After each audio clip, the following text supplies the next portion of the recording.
बिल्कुल बर्बाद हो जाएगा। उन 10,000 मजलूमों की और जो 35,000 जख्मी हैं उनकी बददुआ खाली नहीं जाएगी।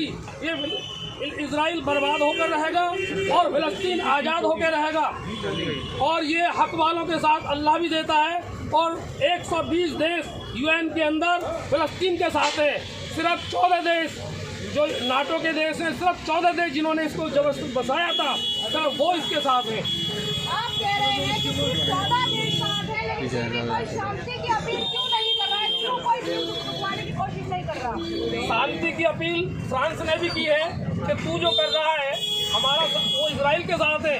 फिर भी वहाँ के ये देखो, वो यहूदी लोग वहाँ बैन है प्रदर्शन करने पे, फिर भी लाखों लोग फ्रांस के अंदर, लंदन के अंदर, न्यूयॉर्क की राजधानी वाशिंगटन के अंदर, अमेरिका के हर शहर में फिलिस्तीनियों की इमारत में समर्थन कर रहे हैं। सिख भी कर रहे हैं, ईसाई भी कर रहे हैं, यहूदी भी कर रहे हैं, मुसलमान भी कर रहे हैं। सारी दुनिया का समर्थन ज़्यादातर फिलिस्तीनियों के साथ है कि जुल्म बंद होना चाहिए, फिलिस्तीनियों को उनका हक मिलना चाहिए, जो कि ये 76 साल से 3.5 लाख लोगों का खून बहा चुका है। क्या लगता है आपको? इजराइल फिलिस्तीन पर युद्ध है,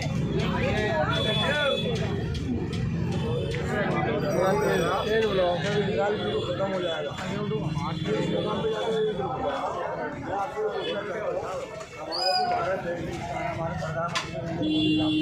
राहत सामग्री वहाँ पहुँचाई उनकी मदद के लिए राहत सामग्री पहुँचाई। अभी हमारे प्रधान जी ने युद्ध रोकने की शांति आह्वान दिया अमेरिका से, इजराइल से। उन्होंने तो आधिकारिक तौर पे कहा कि इजराइल के साथ करने के लिए है। और हमारे में सामग्री क्यों पहुँचाई? जो वो इजराइल के साथ में है तो उन्होंने हमारे के लिए राहत सामग्री क्यों पहुँचाई? तो आपको लगता है ये दिखावे की राजनीति कर रहे हैं वो? दिखाने की बिल्कुल दोगली दिखाने की दोगली नाच के साथ उनका वो हिसाब है कि 100 से चोरी कर और 100 से जागता है। गरीब आदमी को पुरस्कार देना और हमारा अमीर आदमी देना मार। अमेरिका ने जो इजराइल को पाल सकता है, वो जो इजराइल अमेरिका के नाजायज औलाद है, नाजायज औलाद है इजराइल का भविष्य बनाना। 47 के अंदर कहना है हिंदुस्तान आजाद हुआ, 48 ब्रिटिश हुकूमत में थोड़ा दिले करके उनको मदद करते रहे, उनको बढ़ाते रहे। क्यों उसको कहना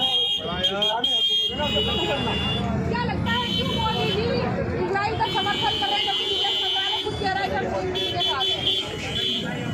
क्यों समर्थन करना है ना?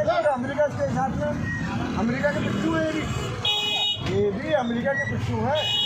जैसे अमेरिका बोलेगा वैसे ही करेंगे। चाहते कि अमेरिका मोदी हम अमेरिका की गोद में बैठना है, अमेरिका की औलाद बन गया। बीजेपी भी जाती है बात के लिए आगे सुनो, कभी समर्थन नहीं किया अमेरिका आगे ले जाओ यार। कांग्रेस तो फिर हमेशा लाभ रेम दिखा के कांग्रेस तो चली अपने बलबूते पे चली, ये चलते हैं अमेरिका के बलबूते के ऊपर कि अमेरिका हमारा हिमायती बन जाए। अरे तुम अपने अंदर की ताकत पैदा कर लेगा तो अमेरिका तुम्हें अपना हिमायती बनाए, अमेरिका को तुम हिमायती मत बनाओ अपना।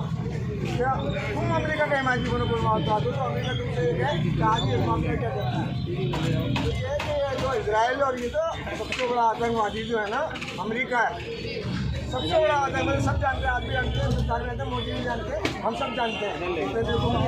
सबसे बड़ा आतंकवादी जो है अमेरिका। ओसामा बिन लादेन को किसने चालू किया? अमेरिका। वो तो जब मारा ना, जब अमेरिका को उल्टा हमला किया, जब मारा ना, पहले तो कहना अमेरिका ने दिया गया ना, जब वाशिंगटन में जाने भेजा ओसामा को, अमेरिका ने भेजा। तो अमेरिका ही क्या नाम है उसको आतंकवादी को खड़ा करता है। जब देखते हैं आतंकवादी बढ़ गया, बड़ा एक छोटा बदमाश है ना, बड़े बदमाश जो है पिट्ठू बन के रहता है। छोटा बदमाश ये जो है वो बड़ा बदमाश है अमेरिका, और ये छोटा बदमाश जिसका पिट्ठू बन के रहेगा। जब ये बड़ा बदमाश मिल जाएगा तो हमेशा ना बड़ी मछली है छोटी मछली को खाया है हमेशा। तो ये सब करना में 420 है अपना राज चलाना, अपने गाना पे पिट्ठू अपना करना। आप क्या कहेंगे इसमें कि मोदी जी जो है ये कह रहे हैं कि अमेरिका की वजह से इजराइल का साथ दे रहा है? अमेरिका की वजह से क्यों साथ दे रहा है? मोदी जी तो इंडिया में है ना।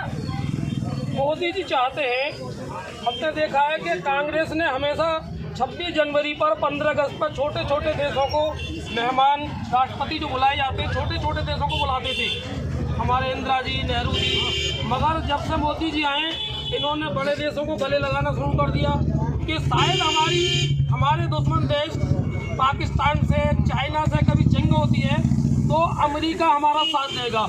इसलिए मोदी जी इजराइल का समर्थन कर रहे हैं। और मैं आप देश की जनता को और मैं मोदी जी को याद दिलाना चाहता हूं कि जब हमारा 1965 में पाकिस्तान से जंग हुआ तो पाकिस्तान की हिमायत में जैसे बेड़े वहाँ खड़े हैं, हिंद महासागर में लाकर अमेरिका ने भारत पे हमला करने के लिए बेड़े खड़े कर दिए थे।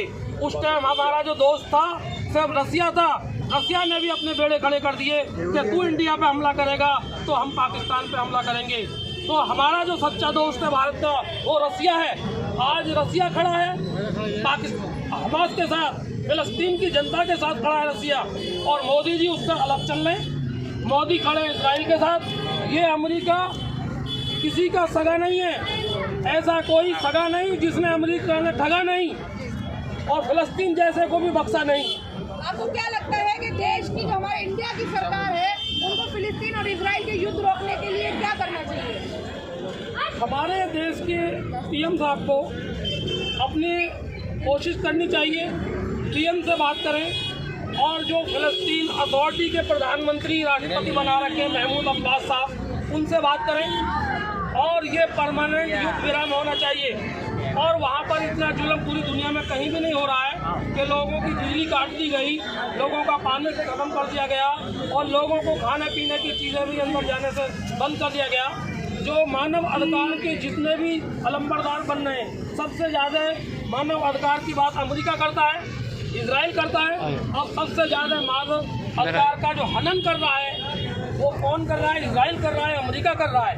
वहाँ के लोग, इंसानियत, सारी दुनिया के इंसानों से ये उम्मीद रखते हैं कि हमारे ऊपर जुल्म बंद हो और फिलिस्तीन आज़ाद हो और उनके एक आज़ाद देश का उनको दर्जा दिया जाए, ताकि सारी दुनिया के आज़ाद देश हो चुके हैं। दुनिया का ये आखिरी देश है फिलिस्तीन, जो अमेरिका ने इजराइल के जरिए अपना गुलाम बना रखा है, ये भी आज़ाद होकर रहेगा एक दिन।